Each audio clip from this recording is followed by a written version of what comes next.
నమస్తే, నేను అడ్వకేట్ శ్రీనివాస్ చౌహాన్. ఏ సందర్భంలో రెండవ భార్య పిల్లలకు ఆస్తిలో వాటా అడిగే హక్కు ఉంటుంది?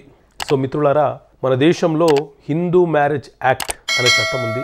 ఈ హిందూ మ్యారేజ్ యాక్ట్ ప్రకారంగా ఒక పురుషుడు ఒక స్త్రీని మాత్రమే వివాహం చేసుకోవాలి. ఒకవేళ అతను రెండవ వివాహము చేసుకోవాలనుకునే సందర్భంలో అతని భార్య మరణించైనా ఉండాలి, లేదా మొదటి భార్యకు అతను విడాకులు ఇచ్చైనా ఉండాలి.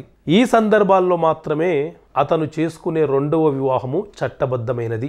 ఈ సందర్భంలో చేసుకునే రెండో భార్యకు ఆ భర్త తర్వాత సర్వ హక్కులు సంక్రమిస్తాయి. ఇలా కాకుండా రెండో భార్య బ్రతికి ఉన్నప్పుడు, మొదటి భార్య బ్రతికి ఉన్నప్పుడు మొదటి భార్యకు విడాకులు ఇవ్వకుండా రెండవ భార్యను చేసుకుంటే అది ఇల్లీగల్ మ్యారేజ్ అవుతుంది. చట్టబద్ధంగా ఆ వివాహం అనేది చెల్లుబాటు కాదు.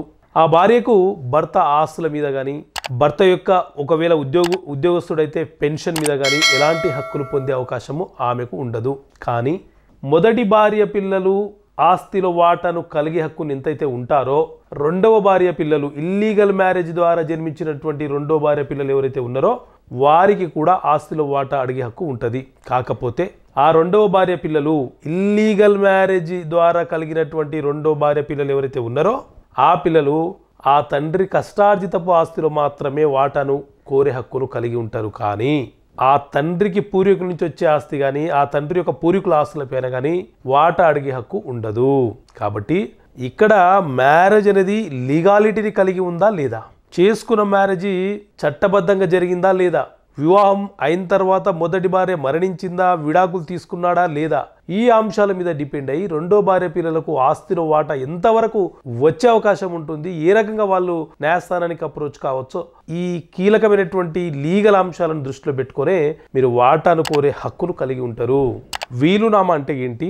వీలునామా హాస్పిటల్లో ఉన్నప్పుడు రాయవచ్చా? వీలునామా రాసేటప్పుడు సాక్షులు అవసరమా?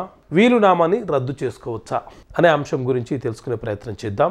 వీలునామా అంటే ఎవరైనా ఒక వ్యక్తి ఒక ఆస్తి మీద పరిపూర్ణమైనటువంటి హక్కులను కలిగి ఉన్నప్పుడు తన తదనంతరం ఆస్తి ఎవరికి చెందాలో రాసే పత్రాన్నే వీలునామా పత్రము అని అంటాము.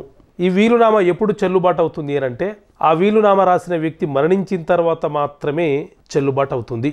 ఈ వీలునామా అనేది ఒక వైట్ పేపర్ మీద రాయవచ్చు, లేదా ఒక బాండ్ పేపర్ మీద రాయవచ్చు. అది ఎన్ని రూపాయల బాండ్ పేపర్ అయినా పర్వాలేదు. కానీ ఈ వీలునామా ఖచ్చితంగా రిజిస్ట్రేషన్ చేయాలా అంటే రిజిస్ట్రేషన్ చేయాలన్న నిబంధన ఏమీ లేదు. అయితే వీలునామా ఎవరైతే రాస్తున్నారో ఆ వ్యక్తి మానసికంగా ఫిట్ని కలిగి ఉండాలి.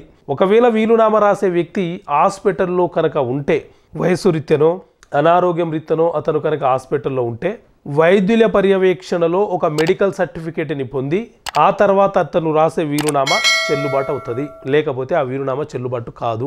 వీలునామా రాసేటప్పుడు ఇద్దరు సాక్షుల సంతకాలు అవసరం ఉంటాయి. ఆ ఇద్దరు సాక్షులు ఖచ్చితంగా ఉండాలి. ఇద్దరు సాక్షులు కాకుండా ఒకరిని సాక్షిగా పెట్టి లేకపోతే సాక్షులు లేకుండా వీలునామా రాస్తే అది చెల్లదు.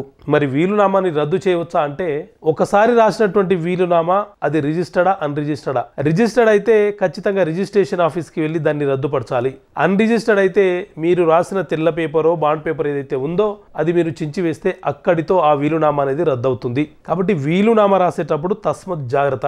పూర్వీకుల ఆస్తి వీలునామా రాయడానికి కుదరదు. మీరు సంపాదించుకున్న మీ కష్టార్జితమైన ఆస్తి మాత్రమే వీలునామా అనేది రాయాలి.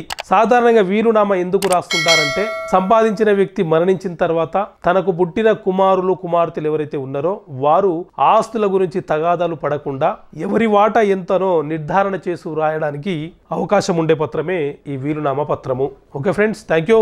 జై హింద్.